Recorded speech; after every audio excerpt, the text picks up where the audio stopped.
धन्यवाद हमारे बहुत ही युवा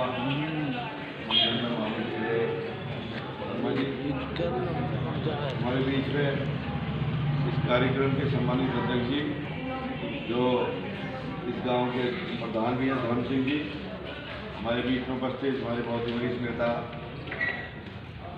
अभी जिन्होंने अपने विचार रखे थे, हमारे चौधरी चरण सिंह जी ब्लॉक प्रमुख बलिया के, हमारे वरिष्ठ नेता भारतीय जनता पार्टी का यहाँ बैठे रहते हैं और लगातार पार्टी को बढ़ाने का काम करते हैं, ऐसे हमारे मुकेश जैन जी हमारे बीच में उपस्थित, हमारे बहुत ही वरिष्ठ नेता भारतीय जनता पार्टी के महेंद्र महंगी जी, हमारे दूसरे वरिष्ठ नेता दिनेश त्यागी जी और प्रधान जी हमारे मानक मऊ के अजब सिंह जी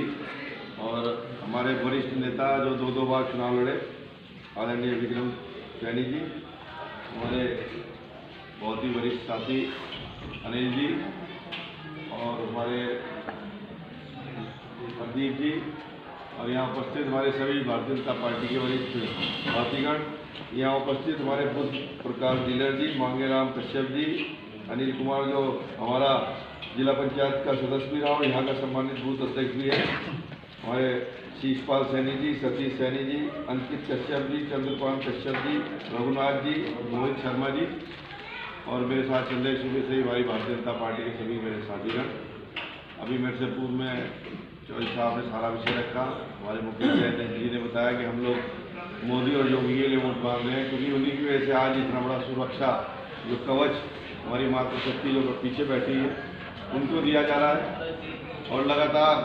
हर क्षेत्र में चाहे वो बिजली हो, पानी हो, सड़क हो,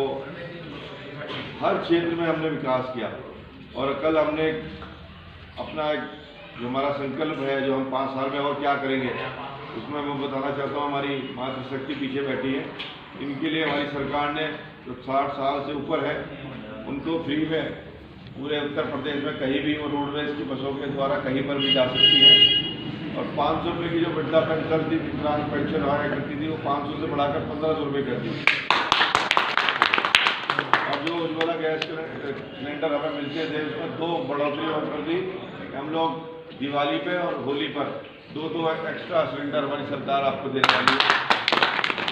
और बहुत सारे इसमें संकल्प हमने लिए, लेकिन जो हमारी सबसे बड़ी इस सरकार की सबसे बड़ी उपलब्धि है वो सुरक्षा है। हमारे जैन साहब में बैठे, इनसे ज़्यादा इनके पास हर समाज का व्यक्ति आता है, समाज के लोग जुड़ते हैं और इनको पता रहता है कि कहाँ पर क्या दूसरी सरकारों में और अब सरकारों में क्या फ़र्क रहा। हमारी बहन बेटियाँ कहीं पर भी रात में दिन में कहीं पर भी जा सकती हैं, उन्हें कोई छेड़ने की हिम्मत नहीं कर सकता। और हमारे यहाँ सभी लोग बैठे हैं, इस गांव के प्रधान जी भी हैं जो विकास हम लोग कर पाए क्योंकि 3 साल ही मिले हमें, 2 साल हमारे कोरोना में चले गए, जो भी संभव मदद हो सकी, चाहे बड़ी पानी की टंकी हो या जो रेलवे का स्टॉपेज का मामला था या अन्य जो भी यहाँ की समस्या थी उसको लगातार विधानसभा से लेकर अपने जो भी डिपार्टमेंट है उनके सामने रखा गया। जल निगम के द्वारा यहाँ पर एक बड़ी पानी की टंकी का निर्माण होने वाला है, हर घर में जल जो पाइपलाइन के माध्यम से पहुँचेगा। बजा दो भाई। और जो भी सड़कें खड़ंजे आपके होंगे वो आप हमें नोट करा देंगे क्योंकि अब हमारे पास जिला पंचायत का जो बोर्ड है जो 150 करोड़ उसमें निधि आई है, जो बड़ा बोर्ड होता है सहारनपुर डिस्ट्रिक्ट का जिले का, उसमें बहुत बड़ा पैसा हमारे पास है। पहले विधायक निधि 1.5 करोड़ आती थी जिसमें मैं 200 गाँव मेरी विधानसभा पढ़ते हैं, चाहकर भी मैं लोगों की मदद नहीं कर पाता था, लेकिन अब हमारे जिला पंचायत के माध्यम से सीसी रोड हो या फिर खड़ंजा हो या कोई भी नाली वाली हो, उसके लिए लगातार हम लोग प्रयास करेंगे। अपने गांव की जो भी पुरानी से पुरानी विकास संबंधी कोई जरूरी चीज़ होगी तो मुझे बताइएगा। और अभी जो भी आप लोगों से हमारे पहले के नेताओं ने कहा, मैं सिर्फ इतना ही कहूँगा कि सुरक्षा को आगे बढ़ाने के लिए बिजली में सुधार के लिए, क्योंकि बिजली भी एक बहुत बड़ा मुद्दा थी पिछली सरकारों में कि कुछ वीआईपी इलाकों में लाइट जाती थी, मतलब वीआईपी इलाकों में ही लाइट आती थी, लेकिन हमारे जैसे सहारनपुर में कोई टाइम नहीं था और गांव का तो इतना बुरा हाल था, कोई 4 दिन कहीं 8 दिन से पहले लाइट आती नहीं थी। लेकिन मैं धन्यवाद दूंगा योगी सरकार का कि हमने तय किया कि 18 घंटे हम लाइट देंगे और ट्रांसफार्मर जो एक खेल होता था भ्रष्टाचार का, जब हमारे ट्रांसफार्मर खराब हो जाते थे या जल जाते थे तो चंदा इकट्ठा होता था, जैसा चंदा इकट्ठा होता था जी चंदा, और चंदा इकट्ठा होने के बाद भी कोई जरूरी था कि ट्रांसफार्मर मिल जाए, उसके लिए भी 2 दिन 3 दिन 4 दिन जय के चक्कर, लाइनमैन के चक्कर, 8 दिन तक चक्कर काटना पड़ रहा है। हमारी सरकार ने तय कर दिया कि हमने 24 से 72 घंटे के अंदर एक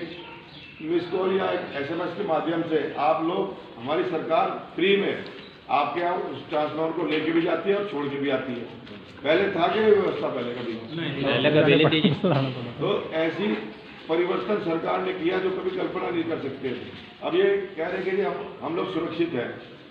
हमने कोई अपने IPS या हमने कोई अपने कप्तान नहीं बिठा दिए, हमने व्यवस्था को सुधारा। आपने जो योगी जी को चुना, मोदी जी को चुना, उन्होंने व्यवस्था को सुधारा। पहले रोज अखबार पढ़ते थे, घोटाले होते थे। मोदी सरकार आने से और योगी सरकार आने से कहीं पर भी किसी विधायक पर, किसी सांसद पर घोटाले का आरोप नहीं है, न हमारी सरकार पर कोई भ्रष्टाचार का आरोप है। ईमानदारी से काम करने वाली सरकार है। और 2 शब्द माननीय मोदी जी और योगी जी आपके बीच में है, लगातार इस देश की जनता की फिक्र करते हैं। लगातार कोरोना जैसी महामारी में भी, चाहे राशन 2 पार्ट भेजने का काम हो, चाहे टीकाकरण हो, या लॉकडाउन जैसा कड़ा निर्णय लेने के बाद भी अपनी जनता को कैसे बचाया जाए, उसके लिए लगातार उन्होंने चिंतन किया। और उन लोगों पे आरोप भी बहुत लगे कि इन्होंने लोगों को जो है बेरोजगार कर दिया, लोगों की नौकरी चली गई। अरे नौकरी तो बाद में भी लग जाएगी, पहले तो जान है। अगर आज हम जिंदा हैं तो हम नौकरी भी कर लेंगे। तो लोगों ने ऐसे आरोप लगाए। हमारी भारतीय जनता पार्टी के सभी कार्यकर्ताओं ने घर घर जाकर लोगों के दुख सुख पूछे, लोगों के पूछा कि भाई आपको कोई समस्या तो नहीं है। लेकिन उस टाइम पर विपक्ष कहीं दिखाई नहीं दिया,